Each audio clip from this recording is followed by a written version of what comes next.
Problem क्या है कि हम चाहे जितना मर्जी मोटिवेट कर लें लोगों को, ये सो कॉल्ड जो रेस है उसको जीतने के लिए, ये रेस है बड़ी सिंपल कि ये कट ऑफ है।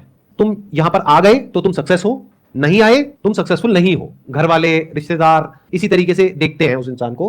मतलब बड़ा सीधा सा है सक्सेस और फेलियर का मतलब कि भाई ये कर गए, ये क्रैक हो गया तो तुम सक्सेस हो, नहीं हुआ तो फेलियर हो। People don't look at it in a way कि तुमने 5 बार ट्राई किया और नहीं कर पाए फिर भी तुम कुछ कर गए। और ये भी अपने आप में बहुत बड़ा ट्रैप है, क्योंकि बहुत सारे लोग ऐसे हैं जो अपने प्रॉफिट के लिए इस तरह से लोगों को मोटिवेट करते हैं, कहते कोई बात नहीं, कोशिश करते रहो, 2 बार करो, 5 बार करो, 10 बार करो, फेल भी हुए तो क्या हुआ। क्योंकि 5 बार अगर आप लोगों ने कोशिश करी तो जिसका इंस्टीट्यूट है जो वो आपको उस एंट्रेंस के लिए तैयार कर रहा है उसका तो पैसा बन गया, आप जाओ भाड़ में, सीधी सी बात। तो वो तो यही बोलेगा ना। बट डेटा क्या कह रहा है कि चाहे कोई कितनी भी कोशिश कर ले, ये प्रॉब्लम का सोल्यूशन है ही नहीं। क्योंकि 4 हैं और उस पे बैठने वाले 4000 हैं, तो अननेसेसरी उन 4000 को मोटिवेट करना इज नॉट अ सोल्यूशन। तो सोल्यूशन क्या है जिसके बारे में मैं बात करता हूं अपने सेशंस में, कि उन लोगों को कुछ और भी एक्सप्लोर करना चाहिए। और भी बहुत सारे रास्ते हैं, सिर्फ ये 2 या 3 रास्ते ही नहीं है जहां पर कंपटीशन बहुत ज्यादा है, जहां पे मार्केट मची हुई है, और भी एक्सप्लोर करो। But then they do not explore other options. क्यों? क्योंकि वहां पे डर लगता है।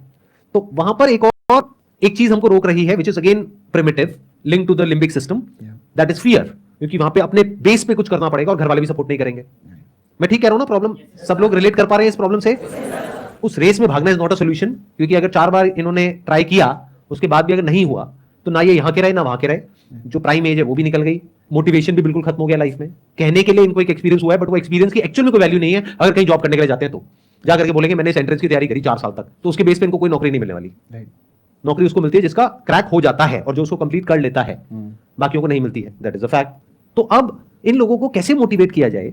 अगर आप मेरी जगह पर हो, आप इनको कैसे मोटिवेट करोगे कुछ नया ट्राई करने के लिए? क्योंकि कुछ नया आता है, प्लस ये अपने इतने कंफर्ट जोन में है, उन प्लेजर्स ने इनको इतना घेर रखा है 24 घंटे, सोशल मीडिया ने, इंस्टाग्राम ने, इन सारी चीजों ने, कि उससे बाहर ही नहीं निकल पाते। निकलते हैं तो निकलते ही उनको डर लगता है। तो इसलिए ये क्या कर रहे हैं, ये सब उसी रेस में भाग रहे हैं जहां पे पहले से ही पता है कि करोड़ों में से कुछ का ही कुछ होने वाला है, बाकी सब धक्के खाएंगे। इसमें 2 चीज है।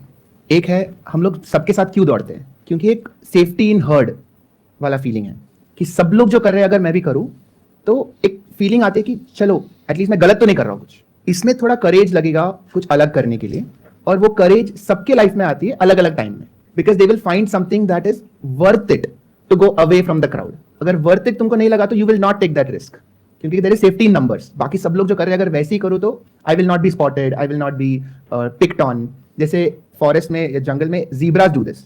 जीब्रास are all striped black and white, तो they don't camouflage against the background, क्योंकि दे आर इन अफ्रीका। मतलब the background is green, yellow, तो zebras can be seen very well. Their camouflage is with each other.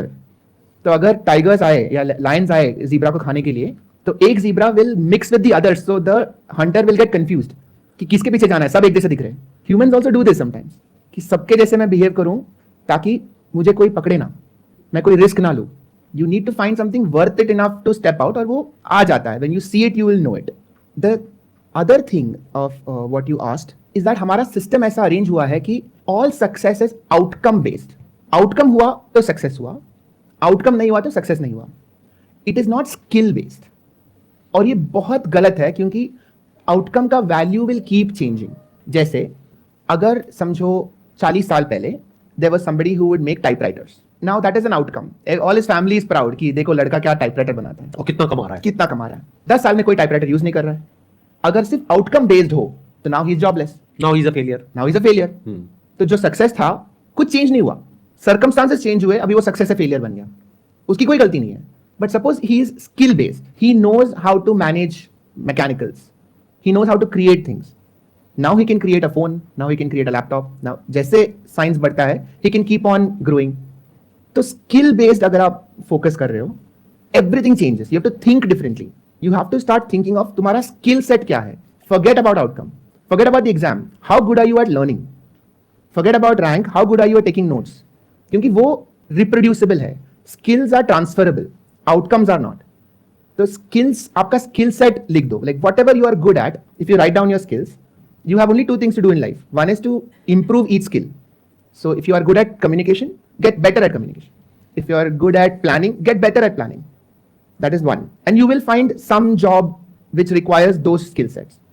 And especially अभी आज के ज़माने में with AI and literally हर हफ्ता पूरा इंडस्ट्री चेंज हो रहा है।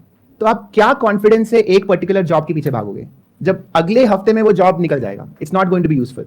Nobody can advise us, our parents don't know, our teachers don't know, I don't know, nobody can advise you कि आपको जाना ही सेफ है. कोई भी जॉब सेफ नहीं है, मेरा जॉब सेफ नहीं है.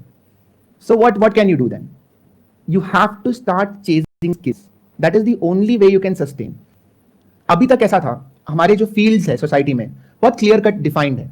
मेडिसिन हुआ, आर्किटेक्चर हुआ, इंजीनियरिंग हुआ, सिविल हुआ. But into the future there will be more and more intersection.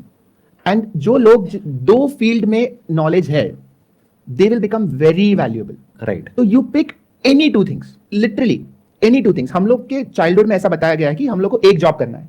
So your identity becomes one job. आप क्या हो? आर्किटेक्ट. अच्छा ठीक है. Everything else is a hobby. आप समझ रहे हो? आपके लाइफ में आप सोच सकते हो कि आपको आर्किटेक्चर करना है जॉब, बट आपको म्यूजिक पसंद है लेकिन वो हॉबी है. ये किसने कहा? This is a narrative. ये हमने खुद से बनाया है. ऐसा कुछ भगवान का वर्ड नहीं है कि तुम एक ही जॉब कर सकते हो. Now what is going to happen is there will be a time when some company will look for an architect who has experience. And अभी जब ढूंढने शुरू करोगे तो you will be the only one if you have taken music seriously. So you take any to field.